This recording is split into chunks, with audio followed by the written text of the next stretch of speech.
Hello there and welcome to World News Program, streaming to you live on All 24 News. I'm your host, Kunifa Zachary, and up next are the headlines.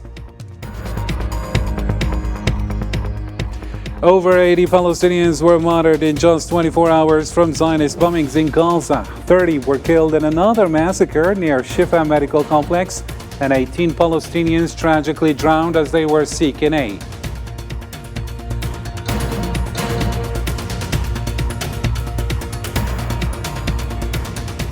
Also in the news, UN Special Rapporteur confirms genocide in Gaza, and UN Coordinator highlights unprecedented civilian killings.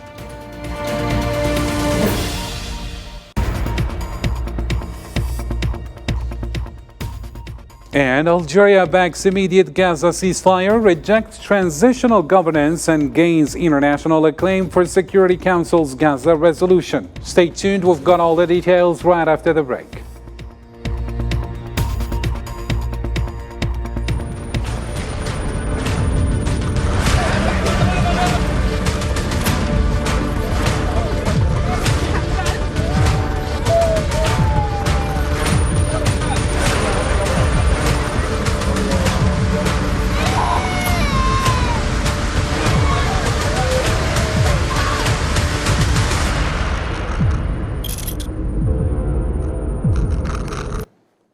Hello again and welcome to the details. First off in our topical news, 8 new Zionist massacres in Gaza have resulted in 81 deaths and 93 injuries in the last 24 hours.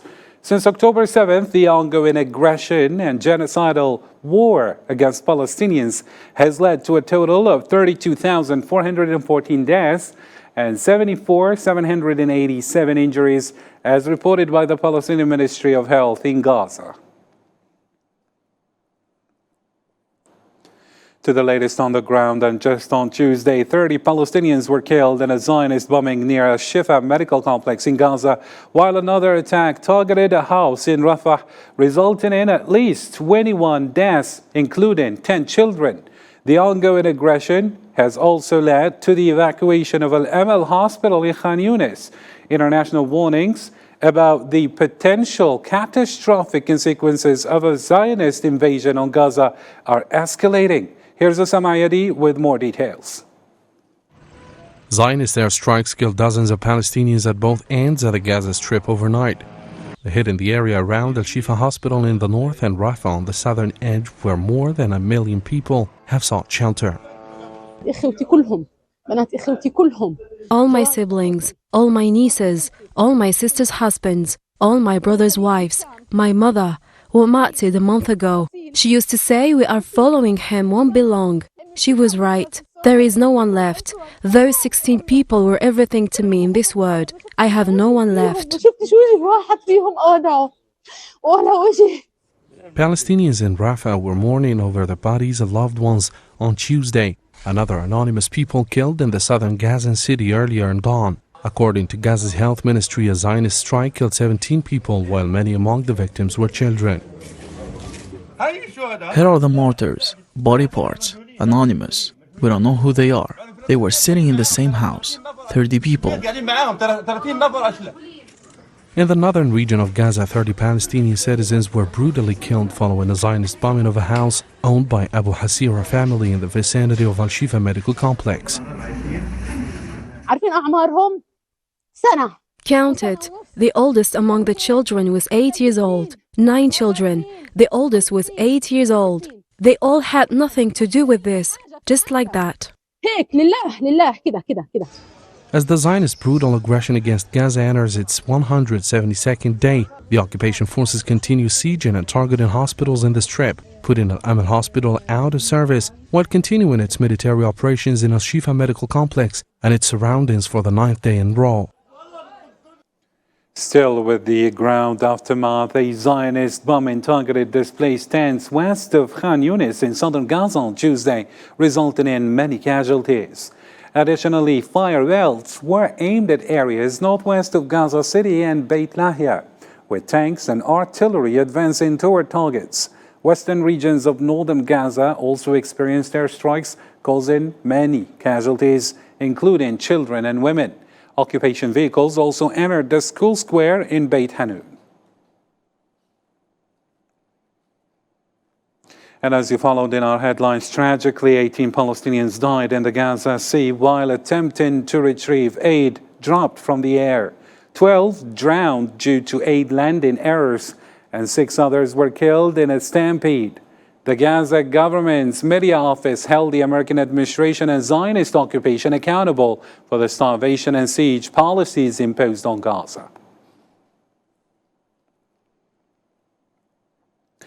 A World Health Organization-led team successfully evacuated 2 seriously sick children from a hospital in war-torn northern Gaza to a makeshift International Medical Corps field hospital in southern Gaza. They will receive additional care for their conditions before being transferred to Egypt. Islam Sid reports. Over the weekend, a group of sick children, including 6-year-old Fadi, suffering from cystic fibrosis and acute malnutrition, and Noor, battling leukemia, were urgently evacuated from Kamal Adwan Hospital in Gaza to Egypt for further treatment.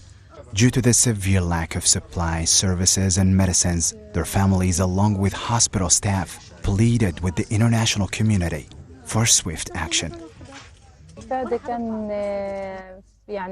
Before the war, Fadi was healthy because he had enough food, milk, and medicine. But when the war started, we couldn't find what he needed. No fruits, no vegetables, and not enough medicine. I took him to different clinics, but they didn't have what he needed either. So I took him to Kamal Adwan Hospital. The doctors there saw how bad he was and asked the media for help. Thanks to the Palestinian Red Crescent, we could travel from north to south. Hopefully, we'll go to Egypt soon for treatment, if everything works out. Noor had leukemia and got a bone marrow transplant in Israel. At first, she seems better, but then she got an autoimmune disease. She couldn't move her hands, walk, and needed a wheelchair.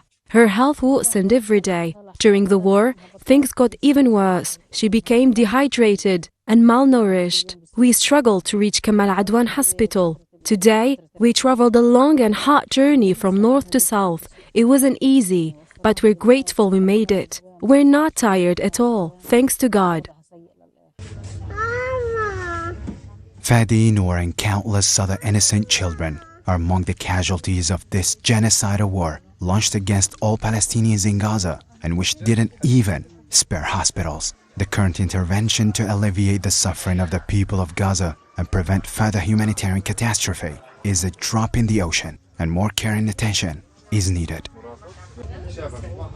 Okay, we arrived today in Kamal Adwan with one of our emergency medical teams specialized in pre-hospital care and referral medicine to ensure a safe referral of 2 children to South Gaza and then further to a third country for further specialized care. The situation in Gaza is indeed dire, with reports indicating that 90% of children under 5 are afflicted by one or more infectious diseases. Shockingly, 70% of them have experienced diarrhea in the past 2 weeks alone. Moreover, there are grim forecasts for an impending famine, particularly in the northern region by May. These distressing realities are stark reminders of the ongoing predicament faced by Gazans, exacerbated by the relentless violence and crimes inflicted by the Zionist entity. UN Special Rapporteur Francesca Albanese confirms that the Zionist forces are committing genocide and ethnic cleansing in Gaza, using evacuation orders and security zones as tools, according to her report to the Human Rights Council. Here's Selma Nasib now. Reports continue to confirm the indisputable fact. The Zionist occupation is committed complete genocide in the Gaza Strip. This is what the United Nations Special Rapporteur for the occupied Palestinian territories, Francesca Albanese, told the global body's Human Rights Council that she believed that the Zionist military campaign in Gaza since October 7th amounted to genocide and called on countries to immediately impose sanctions. Following nearly 6 months of unrelenting Israeli assault on occupied Gaza, it is my solemn duty to report on the worst of what humanity is capable of, and to present my finding, the anatomy of a genocide. History teaches us that genocide is a process, not a single act. It starts with the dehumanization of a group as other and the denial of that group's humanity, and ends with the destruction of the group in whole or in part. The dehumanization of Palestinians as a group is the hallmark of their history of ethnic cleansing, dispossession, and apartheid. Anatomy of the Genocide Process is a title Albanese chose to summarize her UN report, pointing out that the Zionist occupation in Gaza targets an entire people through 3 types of genocidal acts committed by its forces against Palestinian men and women, including killing individuals and causing serious damage to their physical or mental integrity. I find that there are reasonable grounds to believe that the threshold indicating the commission of the crime of genocide against Palestinians as a group in Gaza has been met. Specifically, Israel has committed 3 acts of genocide with the requisite intent, causing serious bodily or mental harm to members of the group, deliberately inflicting on the group conditions of life calculated to bring about its physical destruction in whole or in part, and imposing measures intended to prevent birth within the group. The genocide in Gaza is the most extreme stage of a long-standing settler colonial process of erasure of the native Palestinians.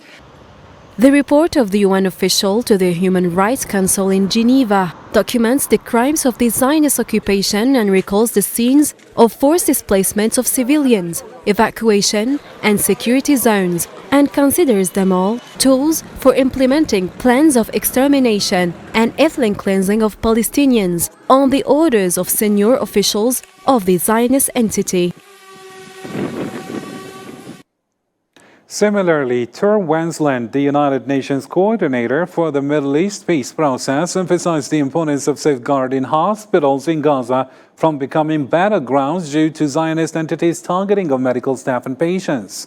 During an open session of the UN Security Council on the Palestinian issue, Wensland highlighted that civilian casualties in the Gaza Strip are occurring at an unprecedented rate. I am appalled by the immense scale of death, destruction and human suffering wrought by Israel's military campaign in Gaza, with civilian killings at a rate that is unprecedented. I condemn the killing of the thousands of civilians in Gaza, a majority of whom are reportedly women, children, and protected personnel. The UN coordinator for the Middle East peace process condemned the occupation's collective punishment of Palestinians and denounced the killing of thousands, mostly women and children, in Gaza.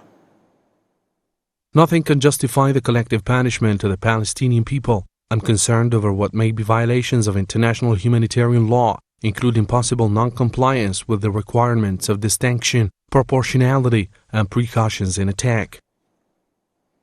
And in other reaction, Algeria urges the UN Security Council to swiftly explore methods for the full implementation of an immediate ceasefire resolution in Gaza.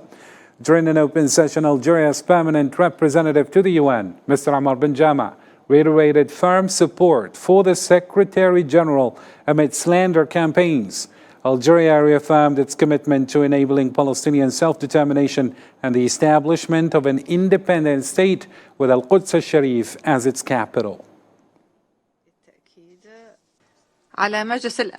The Security Council must urgently explore avenues to ensure the full implementation of the provisions of Resolution 2334 before the vision of a Palestinian state fades due to the behavior of settlers. We want to reaffirm our steadfast support and commitment and express our readiness to cooperate with all relevant parties to safeguard the rights of the Palestinian people and empower them to exercise their legitimate rights to self-determination and the establishment of an independent Palestinian state with Al-Quds as its capital. Algerian Foreign Minister Ahmed reaffirmed Algeria's commitment to an immediate, permanent and unconditional ceasefire in Gaza. At a press conference held at the Algerian Foreign Ministry headquarters, Mr. Attaf emphasized Algeria's advocacy for activating such a ceasefire, providing legal protection to Palestinians per international conventions, and opposing displacement projects and campaigns beyond the Strip. فإن الضوابط التي حددها السيد رئيس الجمهورية The criteria defined by Mr. President of the Republic, in favor of which Algerian diplomacy has advocated and still continues to do so in the Security Council, are also reflected through priorities of the same degree of importance and the same position on the scale of priorities. First, work on the implementation of an immediate, permanent, and unconditional ceasefire in the Gaza Strip. Secondly, to guarantee the necessary protection to the Palestinian people in accordance with the related international covenants and resolutions. Thirdly, to put an end to the obstacles and constraints hindering the efforts of humanitarian aid delivered to the Palestinian people throughout the Gaza Strip. The Algerian foreign minister also emphasized Algeria's ongoing efforts to hold the occupier accountable and limit them to international legitimacy. This includes advocating for the prosecution of the Zionist occupation at the International Court of Justice and the International Criminal Court. Encourage the path of judging the Israeli occupation before international courts, in particular before the International Court of Justice and the International Criminal Court. Sixth and finally, do not accept to divide the treatment of the Israeli aggression against Gaza and impose respect for the independence of the Palestinian decision and the Palestinian will in defining the future of the Palestinian state. Mr. Attaf also reiterated Algeria's rejection of the transitional governance project, citing its inevitable failure unless integrated into the framework of establishing an independent Palestinian state. Let's listen. I want to reaffirm our firm conviction that what is called today the Transitional Governance Project for Gaza would not be crowned with success unless it would be integrated into a broader framework, namely the framework of the establishment of the independent and sovereign Palestinian state. The UN Security Council's adoption of an immediate ceasefire resolution in Gaza is a significant diplomatic success for Algeria. It marks the first time all elected members jointly presented a draft on the Palestinian issue. Algeria led negotiations to address complex elements, including an immediate ceasefire. The resolution's adoption has garnered widespread Arab, international, and NGO support, urging a halt to Zionist aggression. More with Sofian Kanturi now. The national flag of Algeria. Algeria's relentless diplomatic efforts have paid off as the UN Security Council unanimously voted for an immediate ceasefire in Gaza, putting the nation at the forefront of global diplomacy. Led by President Abdelmajid Tebboune, Algeria's unwavering commitment to peace and security in Palestine has earned international recognition.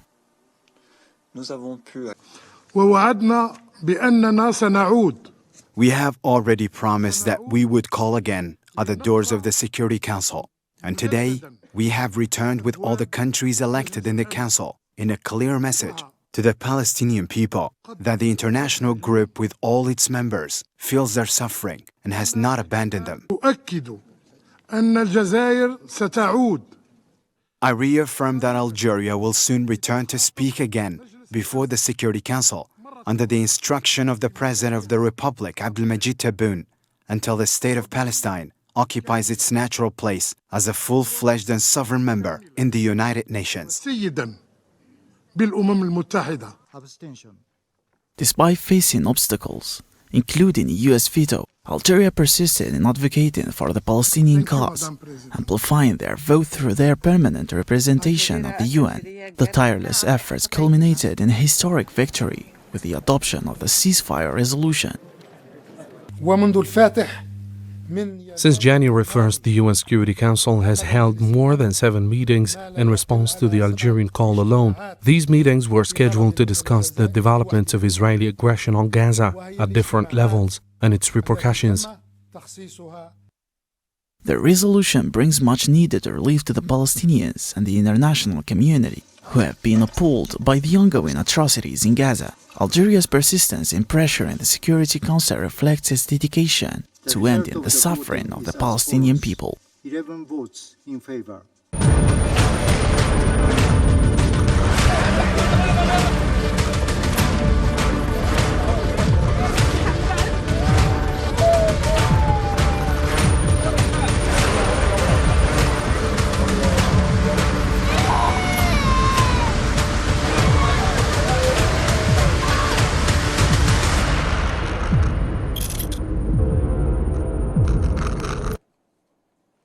In other news, the Houthi group in Yemen conducted 6 military operations within 72 hours, utilizing ballistic missiles and drones. Targets included American and British ships, as well as American warship destroyers in the Red Sea. But earlier on Monday, the Houthis did express readiness to sign a peace agreement and called for an end to the aggression against Yemen, urging the Arab coalition to join in. The Houthi naval and missile forces carried out 4 joint operations targeting 4 ships, including the American ship Maersk Saratoga in the Gulf of Aden, the American ship APL Detroit in the Red Sea, and the Pretty Lady, which was heading to the ports of the occupied Palestine. With the help of God, the drone air force conducted a qualitative military operation targeting 2 American warships in the Red Sea. The missile force carried out a military operation targeting a number of Israeli targets in Rashrash area in southern occupied Palestine. The military operations achieved their objectives successfully with the help of God. In other topical news, Algerian Foreign Minister Ahmed announced an upcoming meeting between the Algerian president and counterparts from Tunisia, Mauritania, and the president of the Libyan Presidential Council. Mr. Attaf also noted that the Maghreb Union's current inactivity and the absence of a Secretary General with authority highlighting discussions on this matter during visits by regional leaders to Algeria last year.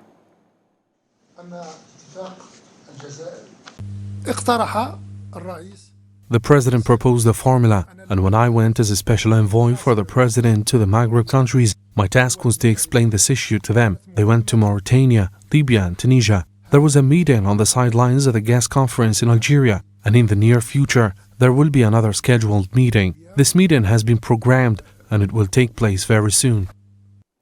And in the same context, and as for the file of Mali, the Algerian foreign minister reaffirmed Algiers' agreement's importance for preserving national unity and criticized the exclusionary dialogue in Bamako, warning it does not mitigate the risk of a civil war.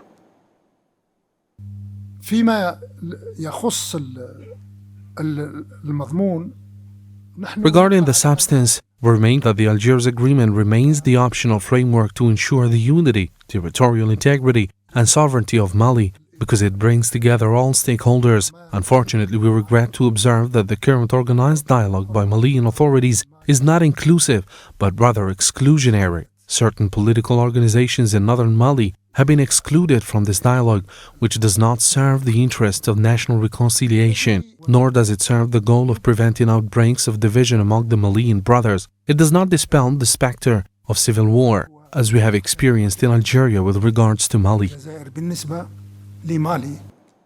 And finally in our news, and during the closing ceremony of the Huawei Cloud Startup Program Spark in Algiers, Algerian Minister Yassine Mehdi Walid, Minister of Knowledge, Economy and Startups, along with Karim Bibi Triki, Minister of Post and Telecommunications, highlighted the program's success in strengthening Algeria's technological capabilities. Yassine Mehdi Walid praised the financial and technical support provided to startups, while Karim Bibi Triki emphasized the importance of investing in human resources alongside infrastructure development. Today, we're very happy to conclude this first edition of the Spark program, which is another initiative added to the one we have undertaken with a Chinese partner, especially with Huawei Algeria. This edition of the Spark program aimed to approve startups with financial support and technical support. Additionally, 13 companies were selected and won financial rewards, including a group of Algerian students from various universities in the country, were also honored and distinguished themselves once again by winning first place in this regional competition. As you know, Algeria has been advancing a firm plan in recent years to enhance its technological capabilities in general. Strengthening our country's technological capabilities depends on several axes, such as strengthening the infrastructure for information and communication technology, especially through communications networks. But infrastructure is not enough to enhance these capabilities. Rather, what is more important is to enhance our capabilities through human resources. And in the same context, Sida Ali Zarouqi, Managing Director of Algeria Venture, discussed Huawei's partnership with Algerian startups. Let's listen. So today, we are celebrating the closing ceremony for Spark program, which has been initiated worldwide, but for the first time in Africa with Algeria, with Algeria Venture. So we have, with our partner Huawei Algeria, celebrated this closure by giving vouchers for using cloud services and AI-based solution support. And also there was a grant given by Huawei to those startups that have been successful, as well as there was a check given to innovative projects to support them in finalizing the ideas and promote them and convert them into startups. With this, ladies and gentlemen, our news comes to a close. Thank you for tuning into our channel. Until next time, take care.